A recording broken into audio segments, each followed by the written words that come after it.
বন্দে পুরুষোত্তম পরম প্রেমময় শ্রী শ্রী ঠাকুর অনুকূল চন্দ্রের আলোচনা প্রসঙ্গে ষষ্ঠ খণ্ড গ্রন্থ থেকে পাঠ। 19শে শ্রাবণ শনিবার 1352 ইংরেজি 4/8/1945। আজ আসাম মেলে কলকাতা থেকে আসামের ভূতপূর্ব মুখ্যমন্ত্রী শ্রীযুত গোপীনাথ বরদলৈ এবং হন রোহিণী কুমার চৌধুরী আশ্রমে এসেছেন। প্রমোদদার বাড়িতে তাদের থাকার ব্যবস্থা হয়েছে। সেখানে উঠে একটু বিশ্রাম নিয়ে তারা ঠাকুরের কাছে এসেছেন। শেষে ঠাকুর আশ্রম প্রাঙ্গণে বাঁধের ধারে চৌকিতে বসেছিলেন। ওরা সেখানে এসেই বসলেন।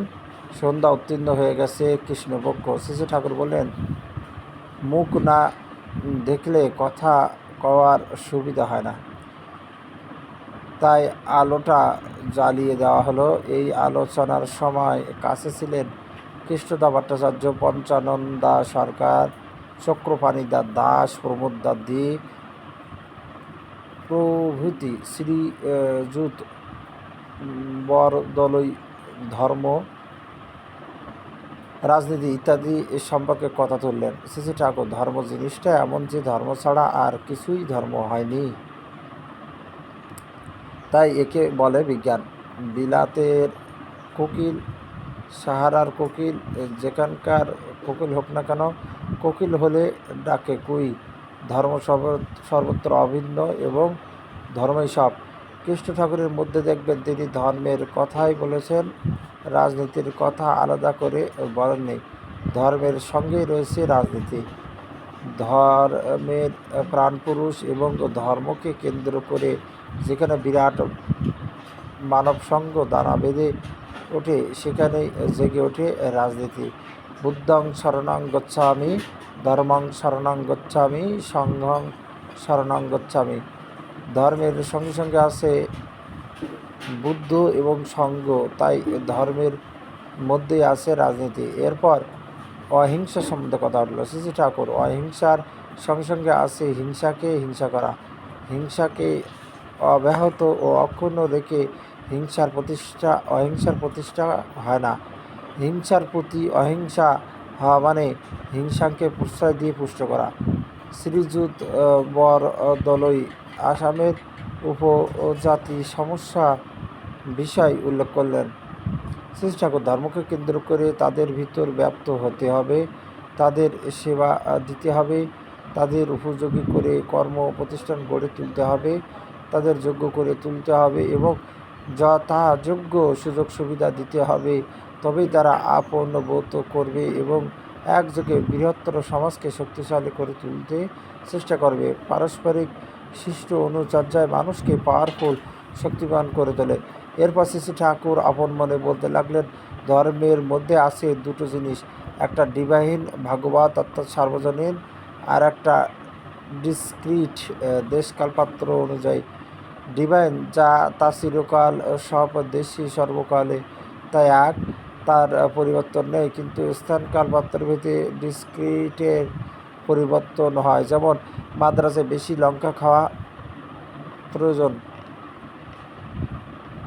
তাই বলে এখানে বেশি লঙ্কা খেতে গেলে আমাশা ধরে যাবে।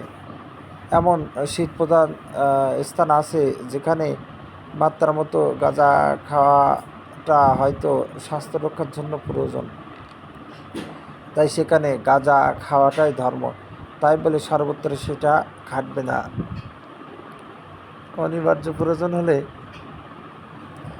গোমাংস পর্যন্ত খাওয়ার বিধান আছে, কিন্তু প্রবৃত্তির বশে আমরা যদি সেইটে হরদম চালিয়ে দিই, তাহলে আমাদের সেই অপকর্মের জন্য তো ধর্ম এবং শাস্ত্র দোষী নয়।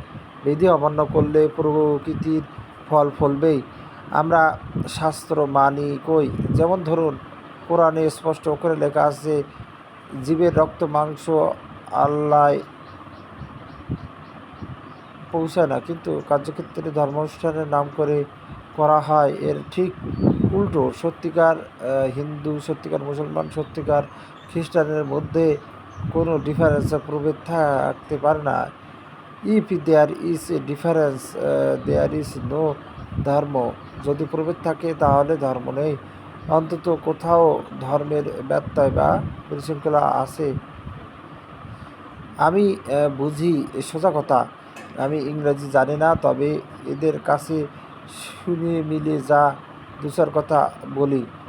কৃষ্ণদা, এখন সব কিছুর সলিউশন সমাধান কি? চেষ্টা কর সে সলিউশন সমাধান, সব সলিউশন সমাধান আনে, যে সলিউশন সমাধান সব সলিউশন সমাধান আনে, সবটাকে ফুলফিল পরিপূর্ণ করে, সেই সলিউশন সমাধান। আজ দেশে কত ট্যাক্স কর এর প্রবর্তন করছে, কিন্তু আমাদের দেশে যে ঈশ্বর বৃত্তি এবং ব্রহ্মোত্তরের প্রথা ছিল, সেইটা যদি আবার নতুন সম্বেগে চালিয়ে দেওয়া যায়, কত কিছু গড়ে তোলা যায়। তার ভিতর দিয়ে আবার সোনার ভারতবর্ষ ফিরে পেতে কদিন লাগে। এটা ভালো করে পুশ করুন, চালিয়ে দিন, অর্গানাইজ সংগঠিত করুন। এ বড় জব্বর জিনিস। কৃতার্থ হয় প্রাণের দান যারা দেয়, তারা শুদ্ধ। সারা দেশ বেড়ে ওঠে, হয়েই আছে, করলেই হয়। নিমিত্র মাত্রং ভব সভ্য সাচীন। যতই যা করি করব বৈশিষ্ট্য পালি সংবর্ধনী সংহতি নিয়ে টুয়ার্ডস দ্য আইডিয়াল, আদর্শভিমুখে। আইডিয়াল আদর্শ মানে আচার্য, ইন ফ্ল্যাশ অ্যান্ড ব্লাড, রক্ত সংকুল নরদেহ, যিনি করে জেনেছেন লোককল্যাণী, যার সত্তা এমনতর আচার্য যিনি, তিনি আমাদের আদর্শ। আর একটা মজা, আমাদের দেশে এত ঋষি ছিলেন, প্রত্যেককে মানতেন যেন সবাই মিলে একটা মানব। প্রত্যেকটা কমিউনিটি সম্প্রদায়, প্রত্যেকটা কমিউনিটিরই সম্প্রদায়েরই ইন্টারেস্ট স্বার্থ দেখিত। প্রত্যেকটা মানুষের ইন্টারেস্ট স্বার্থ ছিল। প্রত্যেকটা ইনস্টিটিউশন প্রতিষ্ঠান ছিল, প্রত্যেকটা প্রতিষ্ঠানের ইন্টারেস্ট স্বার্থ। এবং এর ফলে যে কি হয়েছিল তা মেগাথিনিস ইত্যাদি এর রিপোর্টের বিবরণেই আপনারা পান। যখন এ সংগতি ভাঙল, তখনই নৌকে জল ঢুকল। শ্রীযুত বরৈদলি, আমরা আসামে গুয়াহাটিতে একটা বিশ্ববিদ্যালয় করব। শ্রী শ্রী ঠাকুর, করো, ইমিডিয়েটলি, অবিলম্বে করো। নাম দাও বৈশিষ্ট্য ইউনিভার্সিটি বিশ্ববিদ্যালয়। গুয়াহাটি ইউনিভার্সিটি নাম দিয়ে কী হবে? আমাদের পূর্ব ও গৌরব, সেই আদর্শ চালিয়ে দাও। বাইরের কনকুইস্ট বিজয় কোনো কনকুইস্ট বিজয় নয়, কালচারাল কনকুইস্টই কৃষ্টিগত বিজয়ী আদত গলত নিয়ে আসে আর আনে কুইজিনিক ডিসলোকেশন, প্রজননগত বিশৃঙ্খলা। এই দুটো দিকে ঠিক করো। এগ্রিকালচার, কৃষি, ইরিগেশন, পূর্তকর্ম, এগ্রিকালচার ইন্ডাস্ট্রি, কৃষিগত শিল্প গড়ে তোলো।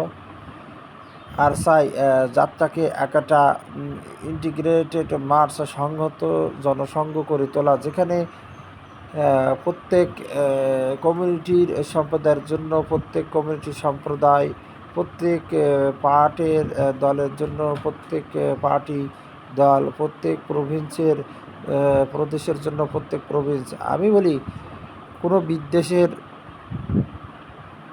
দরকার নেই। যে কোনো ব্যাকটেরিয়ায়, জীবাণুই তোমার শরীরে ঢুকুক, তোমার ভাইটাল পাওয়ার, জীবনী শক্তি যদি বাড়াও, সে কিছু করতে পারবে না।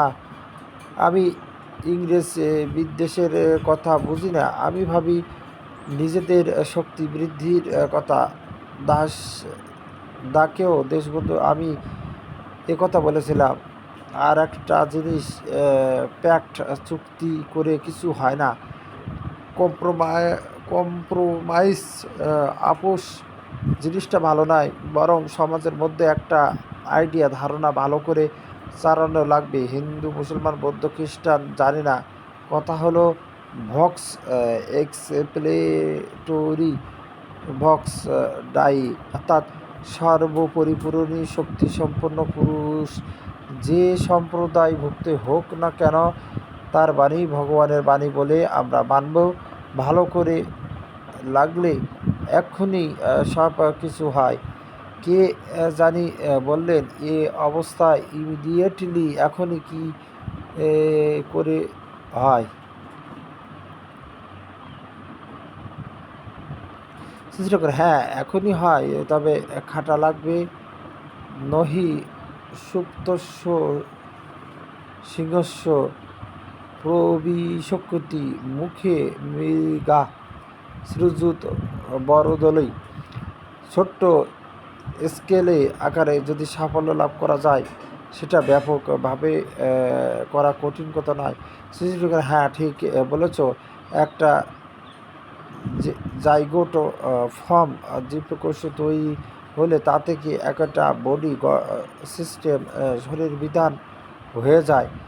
নিউক্লিয়াস বীজ কেন্দ্র ঠিক মতো গড়তে পারলে ভাবনা নাই, তখন একেবারে সুলতান সাহেবের চাটাইয়ের মতো সারা দেশ ছেয়ে যাবে। শ্রী ঠাকুর মাতোয়ারা হয়ে বলে চললেন, তিনটি জিনিস আছে: আইডিয়াল আদর্শ, ইন্ডিভিজুয়াল ব্যষ্টি, এনভায়রনমেন্ট পারিপার্শ্বিক। যজন ইষ্টবৃত্তি প্রত্যেক ইন্ডিভিজুয়ালকেই ব্যক্তিকে আইডিয়াল ইষ্ট এবং এনভায়রনমেন্টের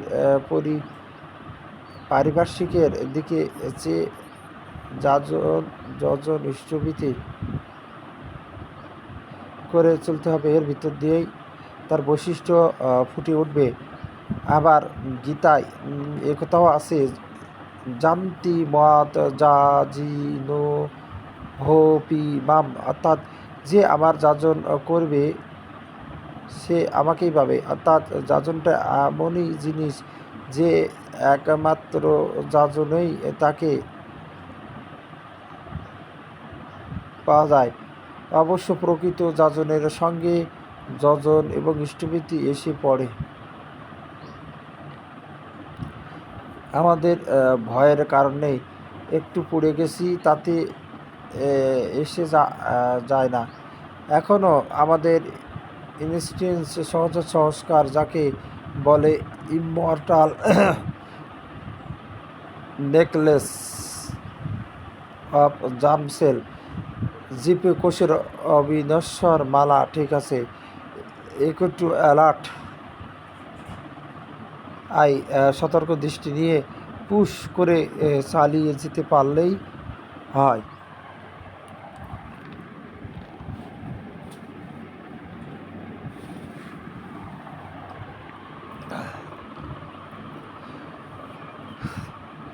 কেষ্টদা, এত চেষ্টা সত্ত্বেও হচ্ছে না কেন? শ্রী ঠাকুর, কই চেষ্টা তো করিনি।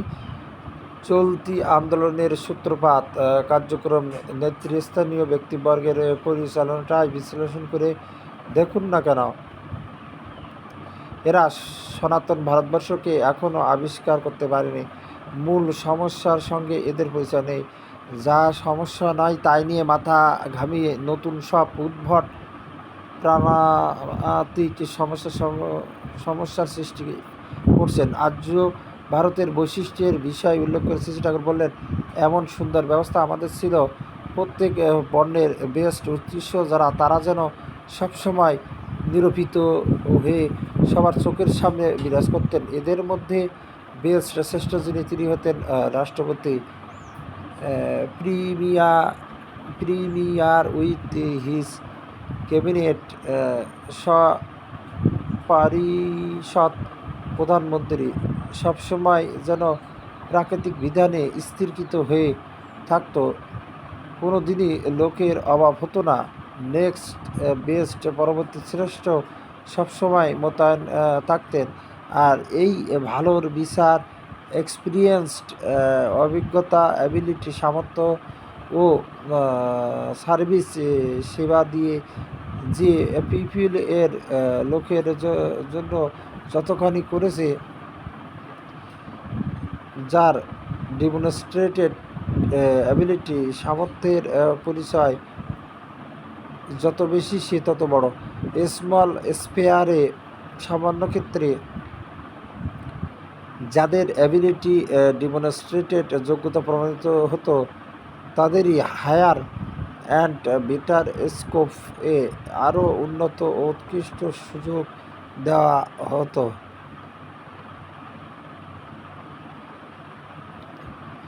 এখনও ইউবিতে ইউনিয়ন বোর্ডে ডেমনস্ট্রেটেড অ্যাবিলিটি সামর্থ্যের পরিচয় দেখে উপযুক্ত যারা তাদের ডিবিতে জেলা বোর্ডে এবং ক্রমান্বয়ে বৃহত্তর ক্ষেত্রে চেঞ্জ সুযোগ দেওয়াই আমাদের উচিত।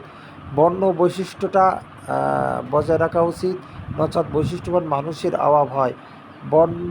বর্ণানুমোদিত কর্মের ভিতর দিয়ে ছাড়া মানুষ ব্রাহ্মণত্বের অধিকারী হতে পারে না। এই ব্রাহ্মণ হলো সর্বপূজ্য এবং তারাই নর্মাল রিপ্রেজেন্টেটিভ অফ ম্যান।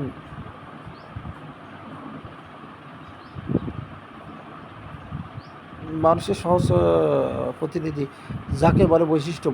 বৈশিষ্ট্য একজন নয় বৈশিষ্ট্য একজন নয়, বহু বৈশিষ্ট্য ছিলেন। বৈশিষ্ট্য মানে perfect controller of his passion and people, বৃত্তি, নিশ্চয় এবং জনগণের সুসম্পন্ন নিয়ন্তা। আমাদের সমাজ বিধান এমন ছিল যাতে বৈশিষ্ট্যের অভাব হতো না। সম্মুখ মানুষের উন্নতির নিয়ামক এই বর্ণাশ্রম ভেঙে দিচ্ছিল। মানুষের বুদ্ধি বিভ্রম জন্মিয়ে তাদের বিপথে পরিচালিত করে সমাজে বিশৃঙ্খলা আনছিল। কিন্তু গীতায় আছে নো বুদ্ধি ভেদাং জনা এত অজ্ঞানানাং কর্মসঙ্গীনাম। তাই সম্মুখের জন্য অত বড় কঠোর শাস্তির ব্যবস্থা হয়েছিল। আমরা একতরফা কথা শুনি, তাই সম্মুখের অপরাধ আমাদের চোখে পড়ে না। কিন্তু শাস্ত্র বলেছে রাজার প্রধান কাজ হলো বর্ণাশ্রম রক্ষা। এটা এতই মুখ্য জিনিস। শ্রী ঠাকুর একটু থেমে পরে বলতে লাগলেন, ইষ্টপ্রাণতা হলো মূল কথা। সেবামুখর ইষ্টপ্রাণতাকে অবলম্বন করে চললে ধর্ম অর্থকাম মোক্ষ তাকে আলিঙ্গন করবেই। ক্রাইস্ট যীশুখ্রিস্ট এর মতো বড় লোক, রামকৃষ্ণ ঠাকুর, চৈতন্যদেব, কৃষ্ণ ঠাকুর, মোহাম্মদ বুদ্ধের মতো বড় লোক দুনিয়ায় কয়টা আছে? ইহকাল পরকালের সার্থক হবার এই একমাত্র পথ। এই ইষ্টপ্রাণতা ছাড়া নেতৃত্ব একটা বিড়ম্বনা। একটা মানুষের সামনে তার কমপ্লেক্স এর ভিত্তির ঊর্ধ্বে বাস্তব আইডিয়াল আদর্শ যদি না থাকে, তবে তো তার কমপ্লেক্সে ভিত্তি তার কাছে রিভেল্ট প্রকাশিত হয় না। নেতা যদি এমন অনিন্দিত হয় তবে সে নিজে চুরমার হয়ে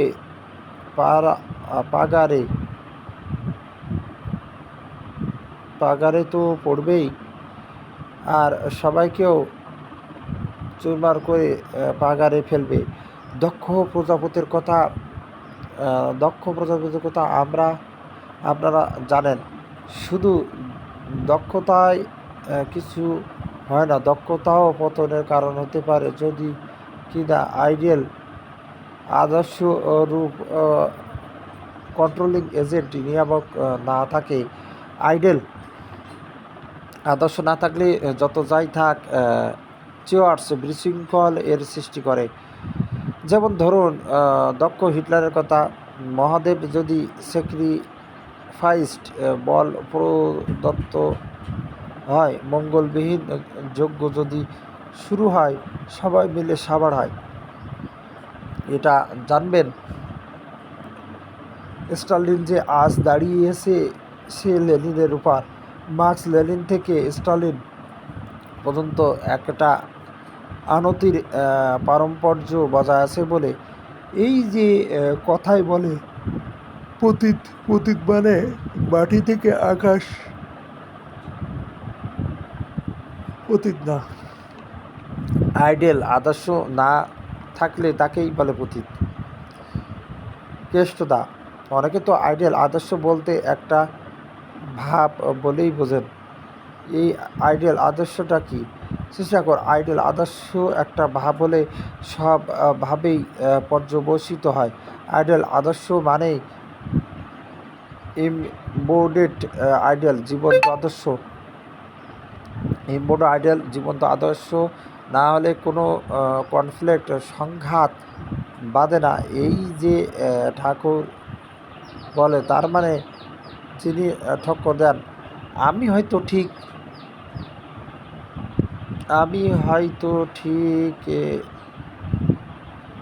ঠাকুর মানে তুমি হয়তো ঠিক করেছো, পূর্ব দিকে যাবে। তিনি বললেন, সেটি চলবে না, তোমাকে যেতে হবে পশ্চিমে। এভাবে চলতি পথে আমাদের কমপ্লেক্সের বৃত্তির সঙ্গে কনফ্লিক্ট দ্বন্দ্ব বাড়িয়ে দেন তিনি। তার প্রতি অনুরাগের ধরুন সেই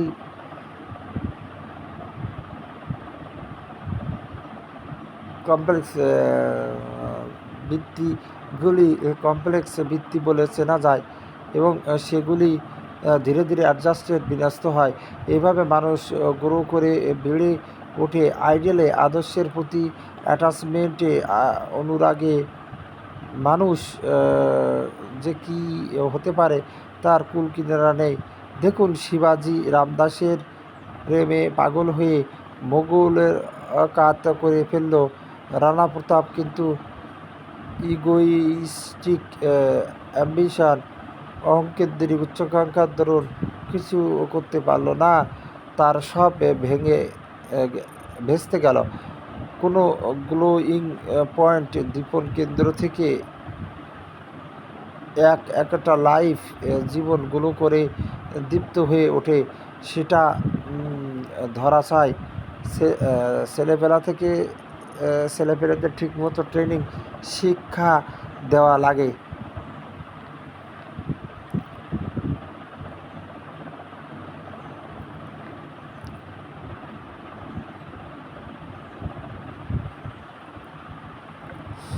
বাপ দেখবে যাতে ছেলে মাকে সার্ভিস সেবা দেয়, মা দেখবে যাতে ছেলে বাপকে সার্ভিস সেবা দেয়। হয়তো ছেলে মাকে একটা টমেটো এনে দিল, মার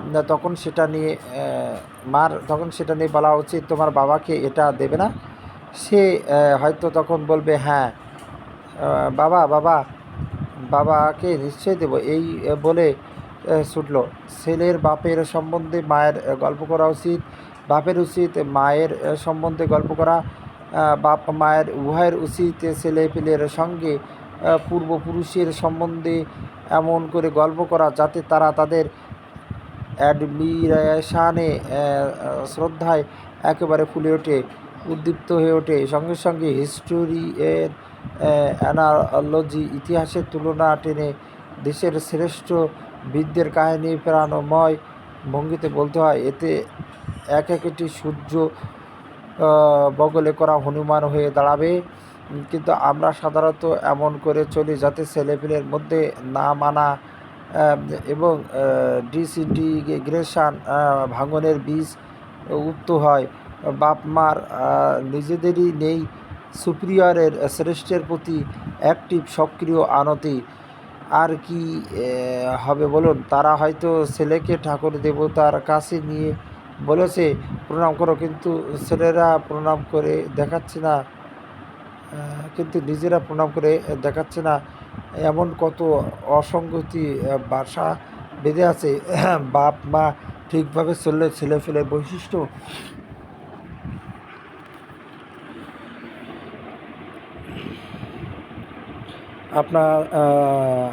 আপনা থেকেই গজিয়ে ওঠে। ক্যারেক্টার বিল্ডিং, চরিত্র গঠন হয় অটুট। আর তা না হলে লিবিডুর আর্টস শুরুতে টান বিপর্যস্ত হয়ে গিয়ে একজন হয়তো হয়ে দাঁড়ায় চোর ডাকাত। আর একটা বিদ্যে আমাদের জাতের জানা ছিল, সেটা হলো বিয়ে কীভাবে ফলপ্রসূ করতে হয়। বিয়েটা সেভাবে রিফর্ম সংস্কার করা লাগে। বৈশিষ্ট্যবান পুরুষের যদি 2-3টা বিয়ে হয় তবে দেশে শক্তিমান মানুষের আধিক্য হয়, নিকৃষ্ট মানুষের জন্ম কম হয় এবং তাদের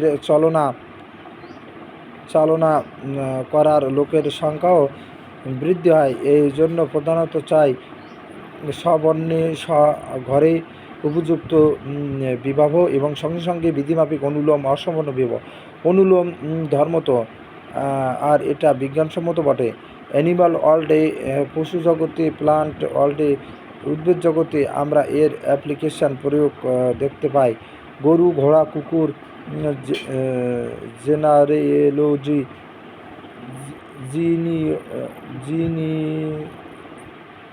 জিনিকালজি, বংশবলি, পেডিগ্রেসিওলজি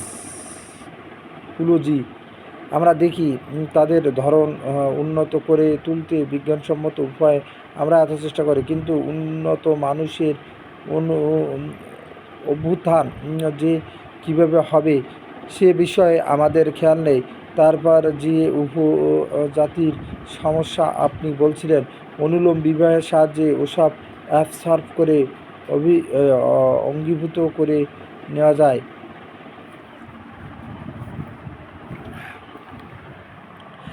ঘটোৎকচ বহুব্র বাহনের কথা তো জানেন। এ প্রথা যে একদিন প্রচলিত ছিল তা এ থেকে বোঝা যায়। আজ সারা দেশের দিকে দেখেছেন, বলুন তো কটা মানুষ আছে? হেলমেসম্যান টাইপের চালক ধরনের মানুষ আজ কোথায়? একজন রবীন্দ্রনাথের তিরোধান হয়েছে, কিন্তু সেই ধরনের কিংবা তার কাছাকাছি প্রতিবাকী দেশে আর একটা দেখা যাচ্ছে। এ সমস্যার সমাধানের জন্য আদর্শ স্ববর্ণ ও অনুলোম বিয়ের প্রবর্তন করতে হবে। স্ত্রীরত্নং দুঃশুকুলোদপি অনুলোমের সাপোর্ট সমর্থন সর্বত্র। বীজেরই গাছ, মাটির গাছ নয়। বীজের অনুপাতিক মাটি তৈরি করা এ পর্যন্ত। কাঁঠালের বীজ থেকে আম গাছ হয় না, তাই উন্নত বীজ যা আছে তার সদ্ব্যবহার চাই। অনুলোম হতে গেলেও প্রথমে বিধিমাফিক স্ববর্ণের সমান ঘরে বিয়ে হওয়া দরকার, নইলে বংশের মূলধারা ও ধাঁচ ঠিক থাকে না। সদৃশ ঘরে উপযুক্ত বিয়ের ফলে সাধারণত সন্তানের প্রকৃতি হয় সাম্যসঙ্গত, ব্যালেন্সড। অনুলোম সন্তান হয় ঝাঁঝালো, যেমন ছিলেন ব্যাস, বৈশিষ্ট্য, বিদুর, নারদ। তবে বেশি ডিফারেন্স, পার্থক্য খারাপ।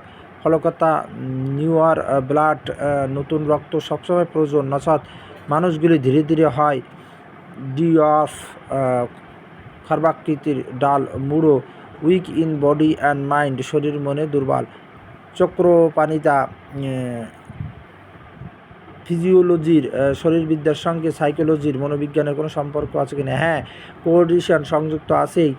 তুমি হয়তো একটা ছেলেকে পড়াতে গিয়ে খুব মারলে, দুদিন পর তোমার ক্লাসে তার হয়তো আপনা থেকে ঘুম আসতে চাইবে। আবার ধরো অভিনয় করতে করতে মহাসাধু হয়ে গেছে, রাগের ভান করতে করতে রাগী হয়ে গেছে। এরপর শ্রীযুত চৌধুরী বললেন, ওকে বরদলইকে দেখিয়ে নিয়ে আসলাম একবার দেখাতে। সিসি ঠাকুর: হ্যাঁ, এতে আমার খুব স্ফূর্তি হয়েছে। আগের দিন হলে আমি জড়িয়ে ধরে মাটিতে পাড়াপাড়ি করতাম।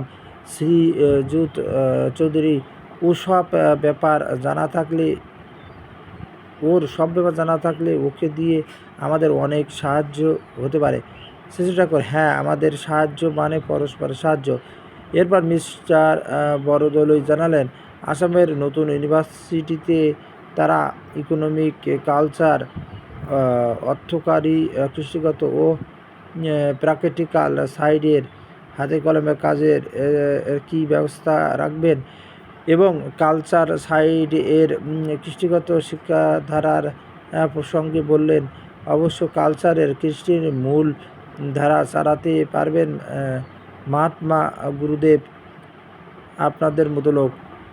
এরপর শ্রী ঠাকুর বললেন, আমাদের এখানেও এরা একটা কলেজ করবে, আপনাদের সাহায্য চাই কিন্তু। আর অত দূর আগে বলা ভালো। তবে আমার বড় ইচ্ছা এখানে কালে কালে যাতে একটা ইউনিভার্সিটি বিশ্ববিদ্যালয় গড়ে ওঠে। ভেবেছি সেই ইউনিভার্সিটির নাম দেব শাণ্ডিল্য ইউনিভার্সিটি। অবশ্য আপনারা বেঁচে যদি থাকেন, উন্নতি পরায়ণ যদি থাকেন, আদর্শ পরায়ণ যদি থাকেন, খুব হবে, সব হবে। ঠিক কথা শ্রীযুত বরদলি। আমরা যে স্কুল কলেজে ঠিকভাবে শিক্ষা পাইনি শ্রী ঠাকুর, তখন তো এডুকেশন শিক্ষা হয়নি, শিক্ষিত হয়েছে কর্মক্ষেত্রে নেমে। এরপর ছেলেরা গোড়া থেকে যাতে কর্মক্ষেত্রে নেমে যে এডুকেশন শিক্ষা আপনারা পেয়েছেন সেই এডুকেশন শিক্ষা পায়, তার ব্যবস্থা করতে হবে। আসামের গভর্নমেন্ট এগ্রিকালচার ডিপার্টমেন্ট সহকারী কৃষি বিভাগ সম্বন্ধে কয়েকটা কথা হলো। তারপর শ্রী ঠাকুর বললেন, 25,000 জন হাজার বিঘিওয়ালাকে দিয়ে বিঘা প্রতি 2.5 কাঠা সমাজসেবায় উৎসর্গ করার ব্যবস্থা ঠিক করে ফেলেন।